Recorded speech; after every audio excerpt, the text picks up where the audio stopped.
All right, so we are going to start with Gettysburg today. And Gettysburg is one of the biggest, most important battles of the war. I'd like to think, especially for us, since we live in Pennsylvania. I'm not sure how many of you have. I've been to Gettysburg a few times, but not since I was a kid. I'd actually like to go back now as an adult, you know, once all the social distancing stuff is over. But anyway, they didn't exactly plan this, and the beginning skirmishes of this battle actually start out around the town, and it's a really pretty little old town.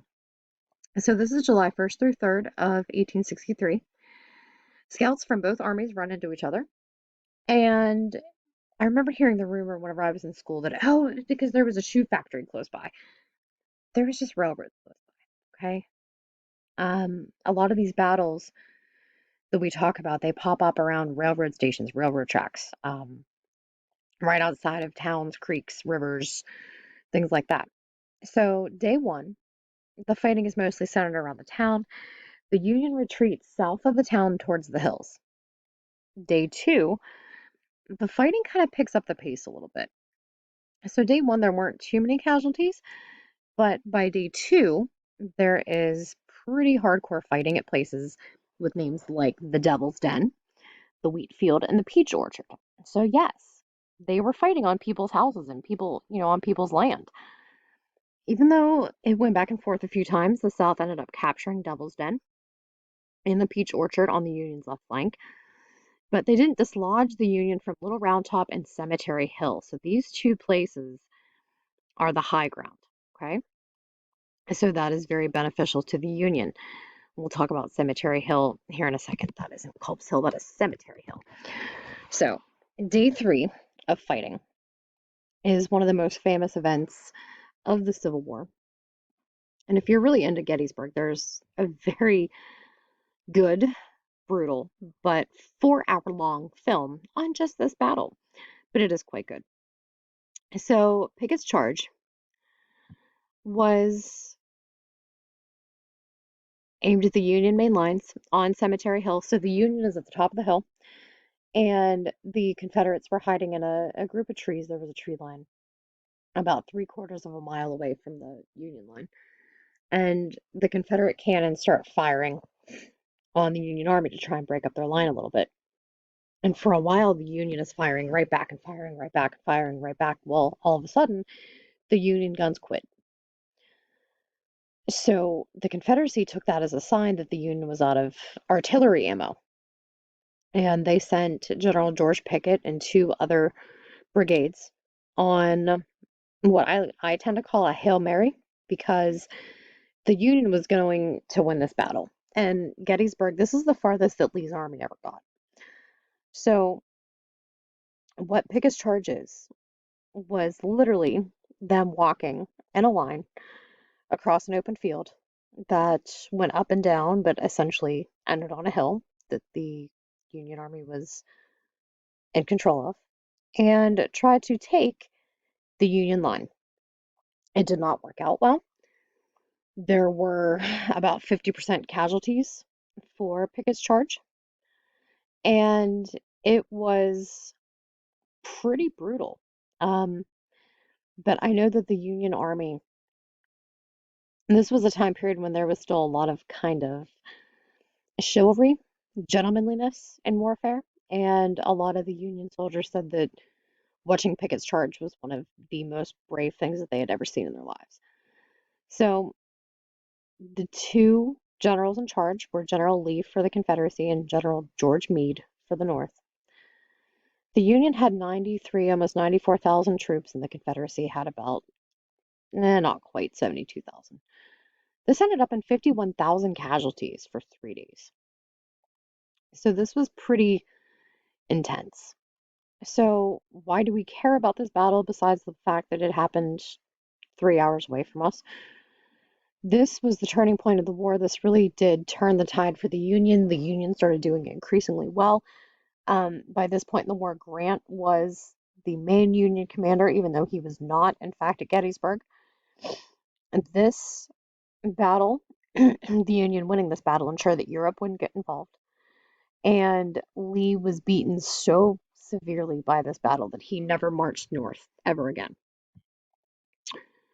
So here, and this is an animated map video. It's a little long, but it's not too bad.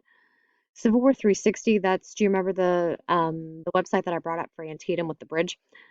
This is the version for Gettysburg. It is extensive, which is why I'm trimming it and making one.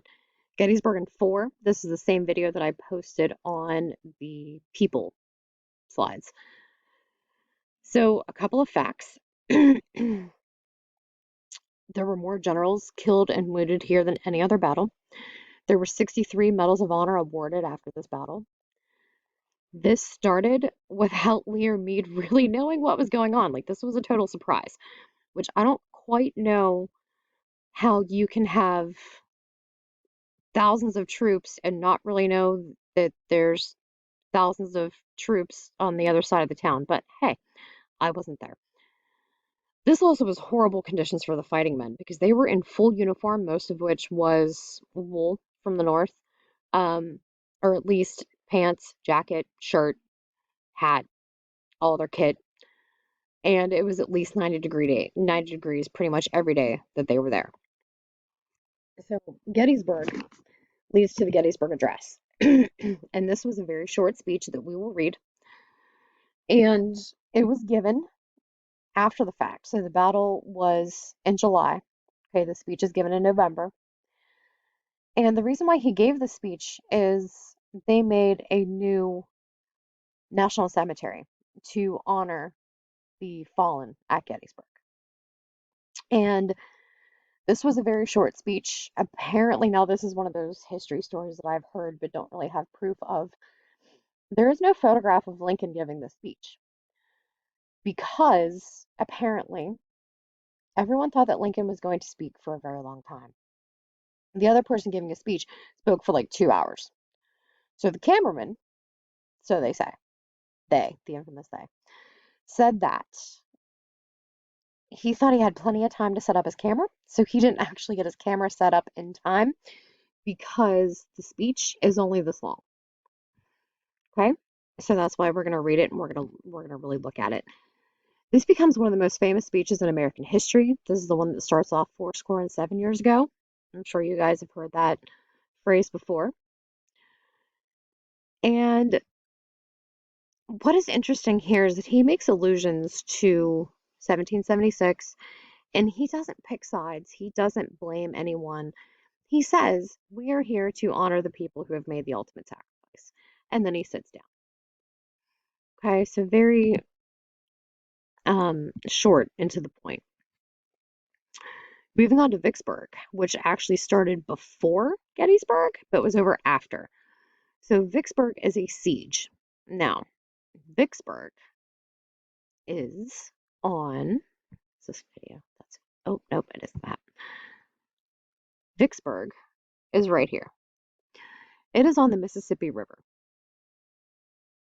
One of the big plans that the Union had, do you see where it says blockade of ports here? Okay.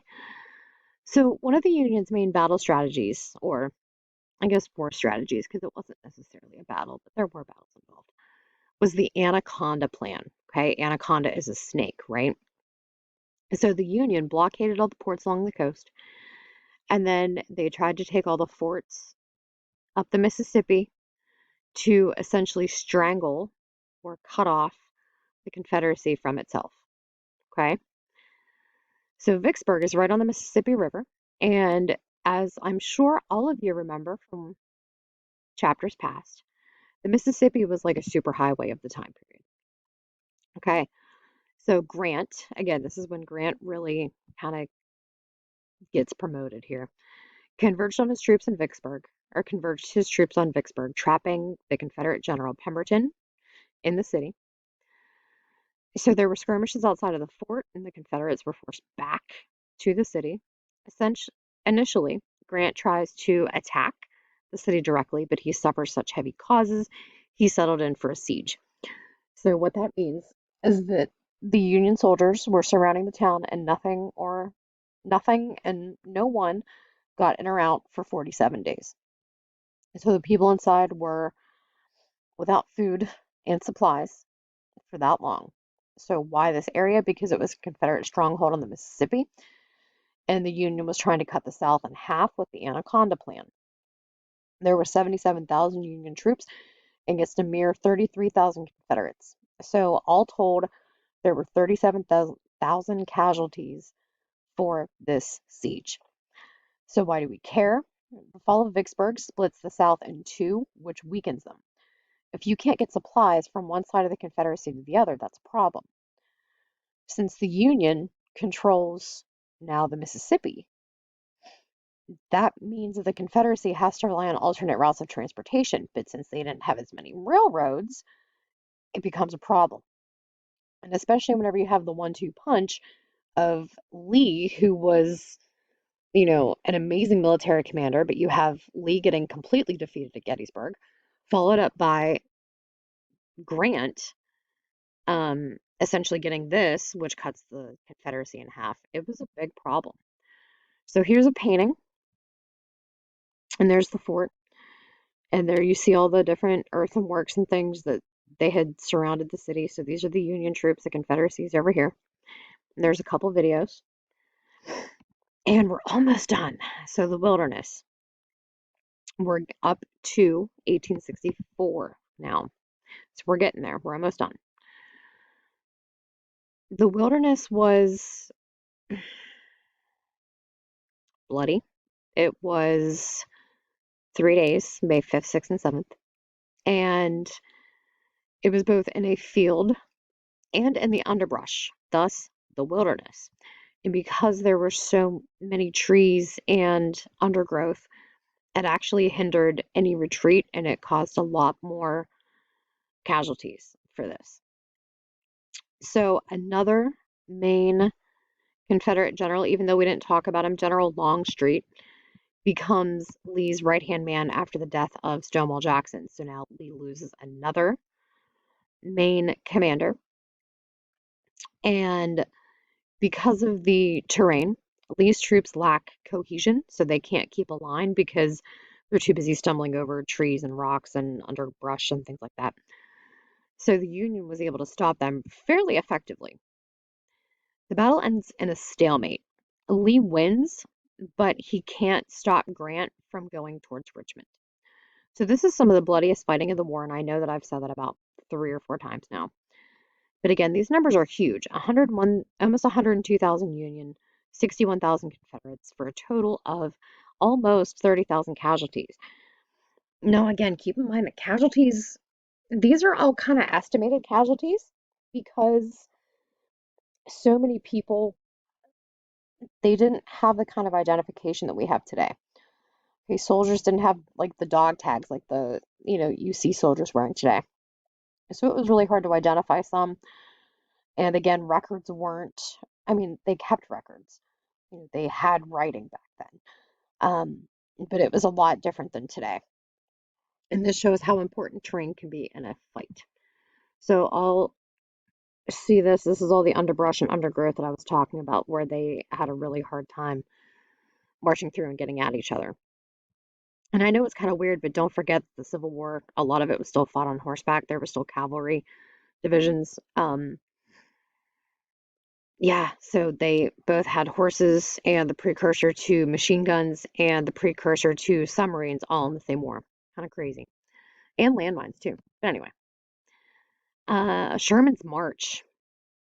All right, so Sherman's March is an interesting event, and it's not necessarily a battle. There was a battle at Atlanta where Sherman and his troops took Atlanta and most of it burned. But some of the Confederates also set fire to some of the buildings, namely the ammo and supply depot, so that the Union Army couldn't resupply. So after the fall of Atlanta, Sherman decides to leave, and he decides that he is going to set out to Savannah, which is on the coast. And what Sherman does is cut his own supply lines. Okay, so the Union troops, even though they were in the South, and Atlanta's in the deep South too. So at this point, the Union is getting farther south than what the Confederacy is getting north, if that makes sense. So the plan was for Sherman and his 62,000 men to live off the land and march to Savannah. So living off the land essentially would mean that all of his troops were taking the supplies and not leaving any for the Confederates. So they marched through fields, they took cotton, they took livestock and horses and cornmeal and whatever they could find. And they torched some things, they ruined cotton gins. Um, this ends up being called scorched earth or total warfare because Sherman, even though he was a brutal military commander, like what he did was pretty rough. But he didn't like war, and he felt that the worse wars were, the shorter they would be over. So at this point in the war, so now we're up to November and December 1864. So the war had been going on for quite some time now, and everyone is running out of troops, they're running out of supplies. The war is becoming less and less popular. So his plan is to march from Atlanta to Savannah and then hook up north and pin Lee between his and Grant's armies because Grant is in pretty much Virginia. So he cut telegraph lines so no one knew where he was, what he was doing. It was also to destroy communication from the Confederacy. And there weren't enough Confederate troops in Georgia to do anything about it. Okay.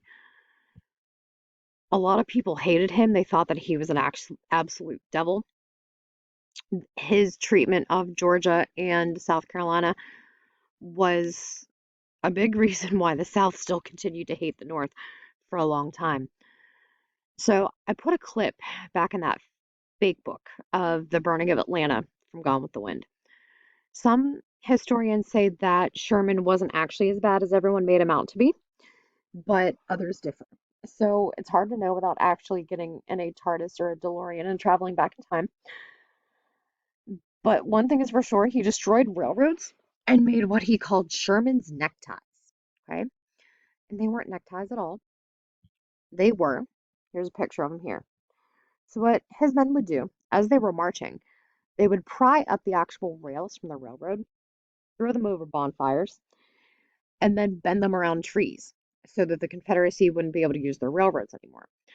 And since Grant had already trapped the Mississippi, the Confederates were very rapidly running out of ways to transport anything. Okay, so they marched approximately 15 miles a day. They freed slaves as they went. A lot of the rumors were worse than reality, but as we know, rumors typically become the truth.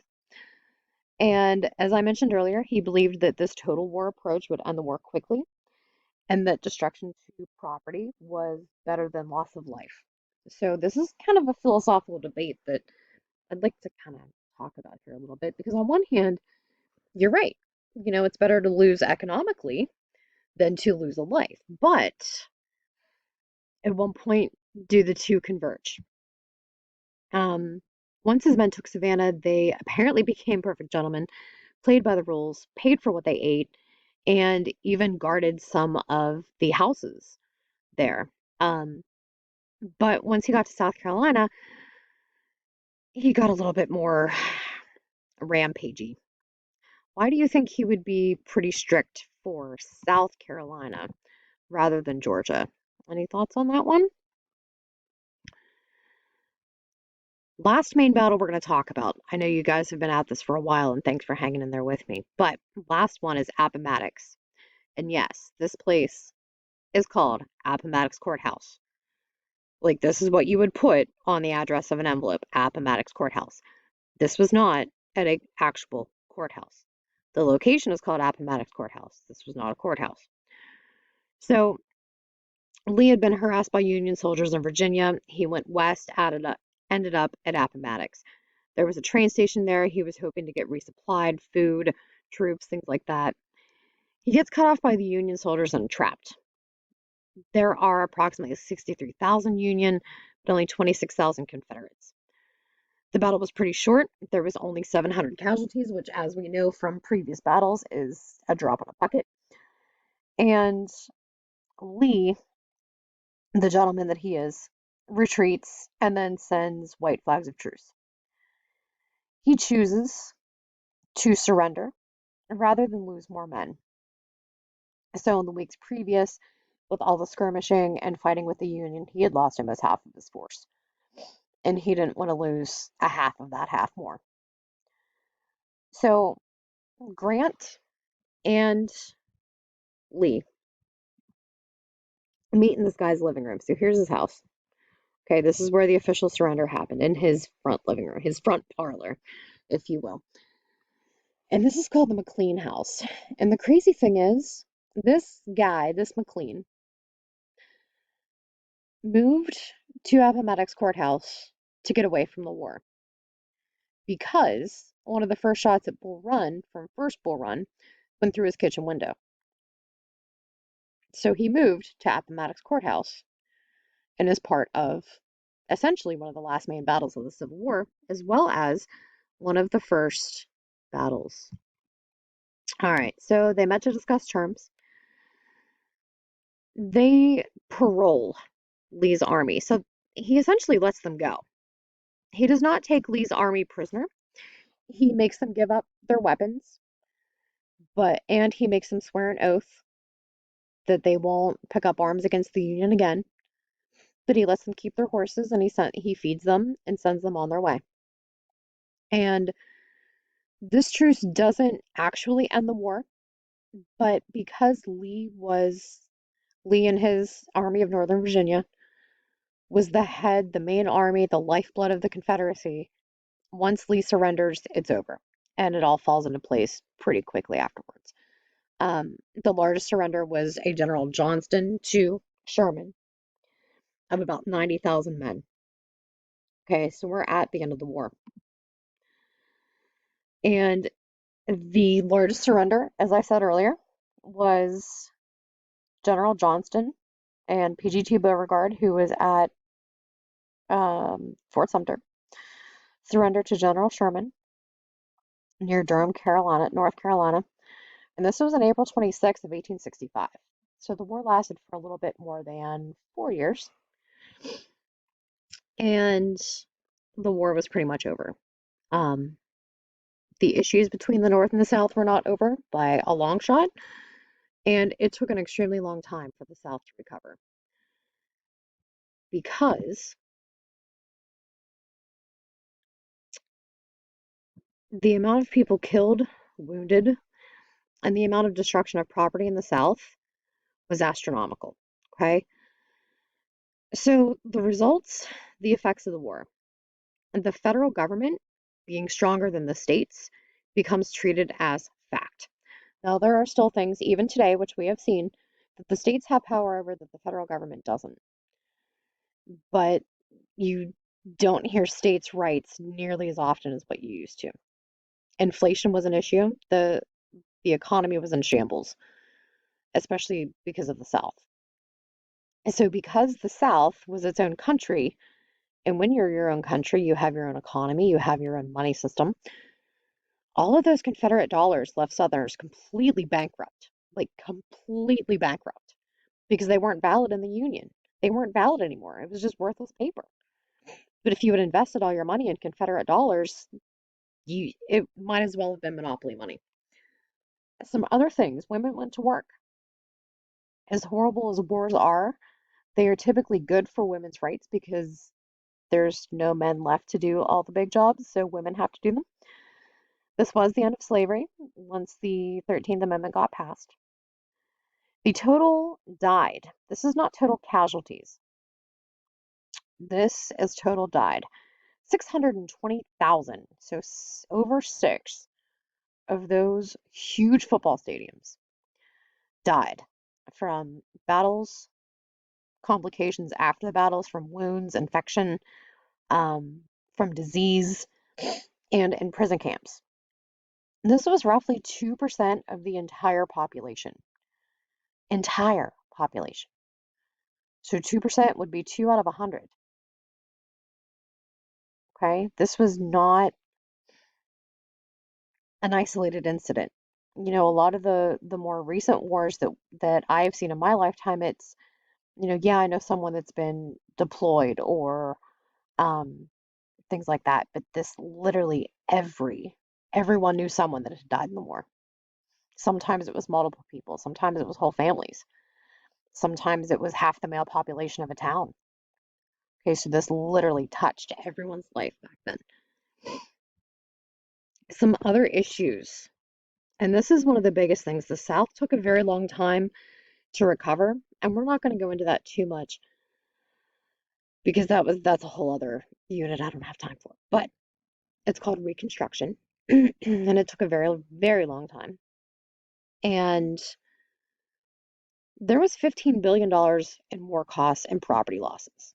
The majority of this was in the South, because most of the battles were fought in the South. Some of the only main battles fought in the North was Gettysburg. The South was in ruin between fields being ruined, cities being destroyed, taken over, burned down.